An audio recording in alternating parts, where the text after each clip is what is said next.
গাও সকলে জিয়ারে কোনো গান, চাষিরা সব চাষ করিয়া মাঠে ফলে কত ধান।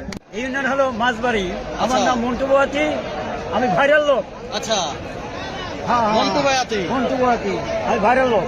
আসছেন আগামীকালকের উদ্দেশ্যে, হ্যাঁ, কি বলতে চান একটু বলেন, আপনার কাছ থেকে শুনতে চাই। কি বলবো? কালকের সমাবেশ কিভাবে সফল করতে আমি চান? গান গাবো, সামান আপনি শুনবেন না? গান গাবেন? আমি গানের শিল্পী, জি। জিয়ার সম্বন্ধে গান গাবো। আপনি কি জিয়াকে ভালোবাসেন? হ্যাঁ হ্যাঁ, জিয়ার ভালোবাসি কতদিন যাবত? একেবারে। আপনার বয়স কত হবে? 81 বছর। আচ্ছা, বিএনপির সাথে সবসময় আছেন? হ্যাঁ হ্যাঁ হ্যাঁ, কথা বলেন। হ্যাঁ বিএনপির সাথে থাকি। হ্যাঁ, আর কিছু বলতে চান? একটা গান শুনেন বিএনপির বিএনপির জন্য একটা গান শুনেন। আর শুনে পড়ে শুনেন, আমাদের দর্শকদের জন্য একটা গান শুনেন। শুনে পড়ে শুনে যান, স্টেজে শুনবো, ছোট করে একটা গান শুনে দেন। বলেন, বলেন, বলেন। একটা গান ছোট্ট করে, হ্যাঁ।